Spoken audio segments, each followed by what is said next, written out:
Student, once again I welcome you here in this channel Sachchidanand learning channel. Student, हमारे इस channel में English class 11 का playlist है जहां पर आपको इंग्लिश प्रोज पोइट्री और सप्लीमेंट्री के तमाम long question, short question, central idea और सभी चैप्टरों के भावार्थ आपको मिल जाएंगे। साथ ही साथ इंग्लिश ग्रामर क्लास 11 में सिंथेसिस और ट्रांसफॉर्मेशन कराए गए हैं। ज़रूर जाकर के हमारे चैनल पर चेक करें स्टूडेंट, उसका लिंक हम नीचे डिस्क्रिप्शन में दे रहे हैं और वहां से सीधे हमारे चैनल पर पहुंच जाएंगे और सारे वीडियो का अवलोकन करें। जो लोग नए हैं स्टूडेंट, प्लीज़ चैनल को सब्सक्राइब कर लें फॉर सपोर्ट मी ऑल्सो। तो इस वीडियो में स्टूडेंट हम लोग चर्चा करने जा रहे हैं पैसेज बेस्ड क्वेश्चन। क्लास 11 में जो ये पूछे जाते हैं आपका 12 मार्क का पैसेज बेस्ड क्वेश्चन, ये अनसीन पैसेज होते हैं जो कहीं से आपको दे सकता है और उस पर आधारित आपसे 5 प्रश्न पूछ लिए जाते हैं, जिसमें से 3 प्रश्न आपको शॉर्ट क्वेश्चन रहेंगे उसी पैसेज पर आधारित, जो कि 9 मार्क के रहेंगे, और 2 वैकाबुलरी टाइप के क्वेश्चन रहेंगे जो कि 1.5 नंबर के रहेंगे। टोटल 12 मार्क के ये पूछे जाते हैं पैसेज बेस्ड, जो अनसीन पैसेज। तो इसमें से किस प्रकार से हम प्रश्न उत्तर को हम लोग उस पैसेज से छांटते हैं, सर्वप्रथम पैसेज को एक बार सरसरी निगाह से देख लेते हैं। इसके बाद जो क्वेश्चंस दिए गए हैं उस पर फोकस करते हैं और देखते हैं कि ये क्वेश्चन आखिर क्या पूछ रहा है और कहाँ किधर मिलेगा, ये छांटने का प्रयास करते हैं। थोड़ा सा प्रैक्टिस होता है, इस आधार से आप लोग इन प्रश्नों का जवाब देते हैं। इस प्रकार के क्वेश्चन दिए जाएंगे। Read the following passage and answer the questions given below. जैसे इस प्रकार का हम पैसेज लेते हैं स्टूडेंट, ये देखिए जैसे ये पैसेज है, यहाँ पर देखिए लिखा है a vast blanket of pollution stretching across south Asia is cutting down sunlight by 10% over India, damaging agricultural, modifying rainfall patterns and putting hundreds of thousands of people at risk according to a new study। तो यहाँ पर बताया जा रहा है कि नए अध्ययन के अनुसार ये जो व्यापक प्रदूषण का आवरण है, ब्लैंकेट मीन्स आवरण होता है, वास्ट माने व्यापक, प्रदूषण का जो आवरण स्ट्रेचिंग माने फैलता जा रहा है पूरे एशिया में, ये कटिंग डाउन सनलाइट 10%, माने सूर्य के प्रकाश को कहीं न कहीं 10% लगातार कम कर रहा है। और ये डैमेजिंग एग्रीकल्चरल, ये जो कृषि है, कृषि क्षेत्र हमारा है, कृषि प्रभावित हो रही है, क्षति हो रही है, रेनफॉल बढ़ रहा है, वर्षा, और हजारों सैकड़ों लोग रिस्क खतरे में आ चुके हैं ये नए स्टडी के मुताबिक। और आगे ये चौंकाने वाले ये खबरें हैं, इससे हमारी जो आर्थिक स्थिति है, आर्थिक ग्रोथ है, वह भी लगातार फाल्टर माने कम होती चली जा रही है प्रदूषण के चलते। आगे देखिए लिखा है कि the report also says that the haze caused by the pollution might be reducing winter rice harvest by as much as 10%। तो यहाँ पर ये बोल रहा है कि रिपोर्ट आंकड़े ये बताते हैं कि ये जो धुंध है, हेज, हेज मीन्स धुंध के कारण जो प्रदूषण हो रहा है उससे कहीं न कहीं 10% हमारी जो खरीफ की हार्वेस्ट माने फसलें हैं वो कम होती जा रही हैं। ये पहले पैराग्राफ में दिया। यही देखें यहाँ पर उसी का आगे का पैराग्राफ दिया है कि एसिड इन द हेज में by falling as acid rains have the potential to damage crops and trees. यानी ये जो एसिड होते हैं, अम्लीय वर्षा जिसको हम लोग कहते हैं, ये फैक्ट्रियों कल कारखानों से निकले हुए नाइट्रोजन ऑक्साइड, ये जब जाते हैं हमारे वायुमंडल में तो वहाँ पर धुंध के साथ, हेज के साथ मिल करके एसिड रेन कराते हैं। इससे फसलें बर्बाद होती हैं, नष्ट होती हैं और सूर्य का प्रकाश भी हमारे धरती पर पूरी तरह से पड़ नहीं पाता और फसलें उतना उपज दे नहीं पाती। और आगे ये बताया है कि जो रिस्पायरेटरी डिजीज है, यानी जो श्वसन की बीमारियां हैं, ये ज़्यादा फैल रही हैं इन धुंधों के चलते, जिससे ये समय से पहले मृत्यु हो जा रहा है, प्री मेच्योर डेथ बढ़ता चला जा रहा है।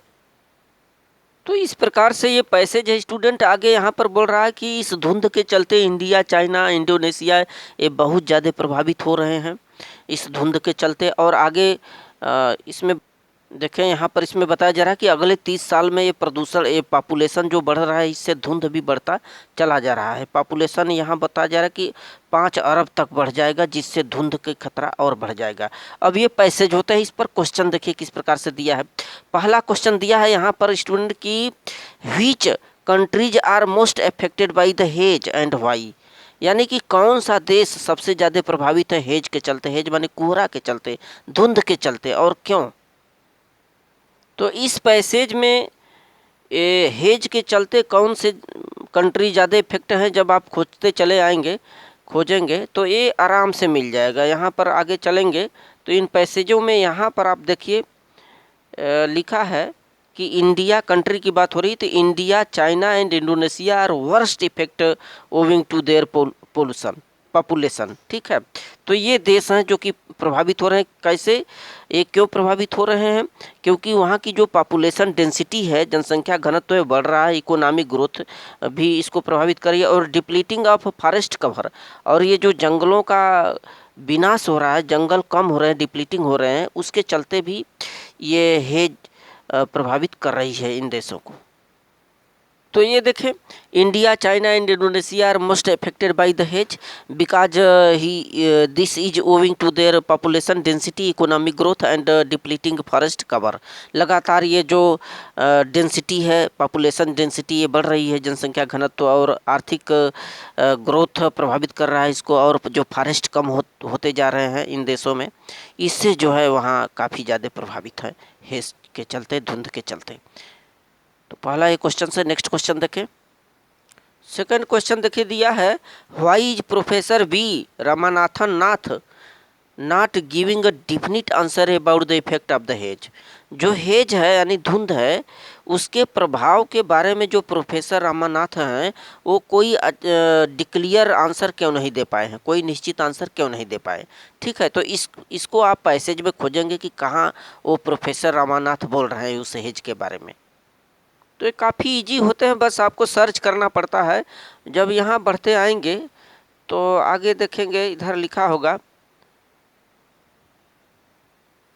देखें यहाँ दिया है, professor V Ramanathan said when asked specifically about the impact of the haze over India starting there sunlight was going down every year, he said we are still in early stage of understanding the impact of the hedge.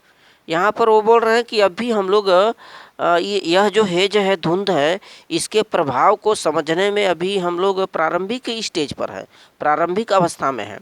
यही चीज़ बोला था उन्होंने, इसीलिए वो कोई definite नहीं कर पा रहे हैं। तो कोई डिफिनिट चीज़ नहीं बता पाए। उनका मानना यही था कि because we are still an early stage of understanding the effect of the haze. तो उसी सारांश से हम लोग जो हेज है, धुंध है, उसके जो इम्पैक्ट है, प्रभाव है, उसके समझ में अभी हम लोग उसके प्रारंभिक अवस्था में, अर्ली स्टेज में है।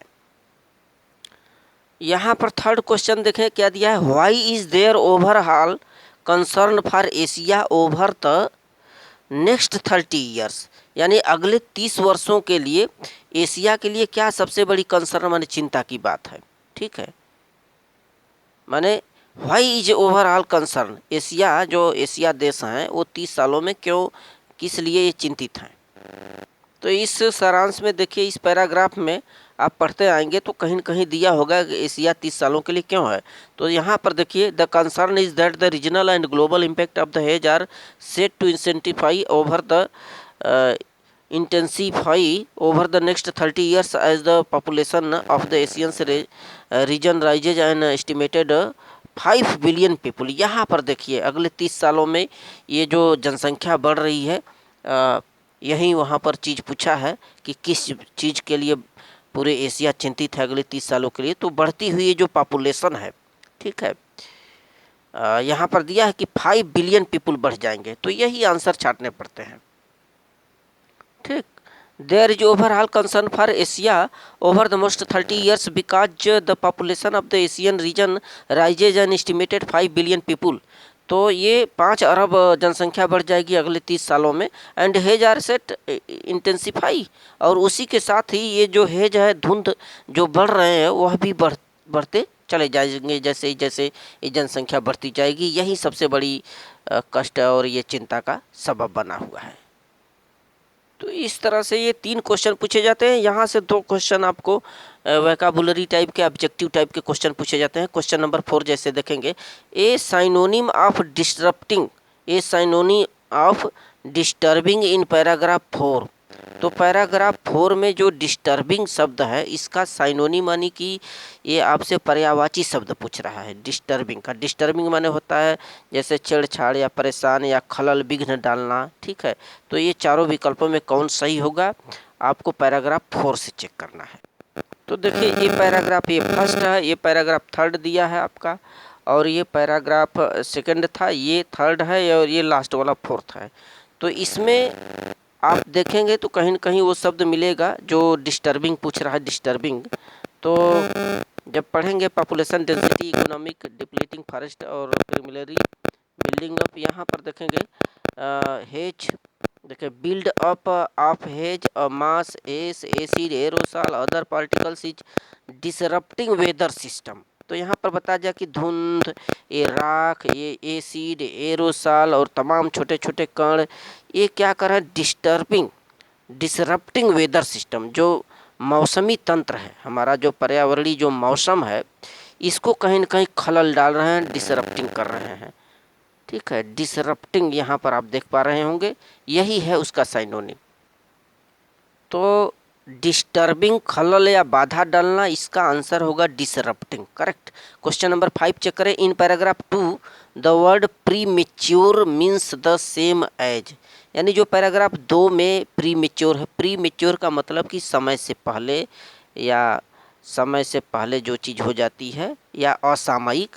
तो इस चारों विकल्पों में कौन सा सही होगा, इम्पल्सिव, रैश, अनसीजनेबल और अनटिमली। तो स्टूडेंट ये पैराग्राफ देखिए 1 है, पैराग्राफ 2 में कहीं न कहीं प्री मेच्योर की बात हो रही है। देखिए pollution that is forming the haze could be leading to several hundreds of thousands of premature death as the result of higher level of respiratory disease. तो यहाँ पर बात की जा रही है कि जब श्वसन की बीमारियाँ बढ़ रही हैं, श्वसन की बीमारियाँ बढ़ने से जो जीवन है वो पूर्व में ही आदमी मर जा रहा है। Premature death as the result of higher level respiratory disease. तो रिस्पायरेटरी बीमारियां बढ़ने से ये असामयिक मृत्यु हो रही है, प्री मेच्योर, ठीक है। तो इसमें से जो क्वेश्चन सही होगा, इम्पल्सिव माने होता है संवेदना या आवेग होता है, अनसीजनेबल माने बेमौसमी, रैश माने भागम भाग, और अनटिमली माने असामयिक, असामयिक या पूर्वार्ध या पहले। तो यही सही होगा फोर्थ वाला, अनटिमली, ठीक है। प्री मेच्योर इसको बोल सकते हैं, तो यही फोर्थ वाला सही। तो स्टूडेंट इस तरह से ये पैराग्राफ होते हैं जिनका आप अनसीन पैसेज होते हैं, जिनका अभ्यास आप कर लेंगे, ये आपके एग्जाम में अच्छा खासा नंबर बढ़ाएंगे, 12 मार्क के होते हैं। So thank you student.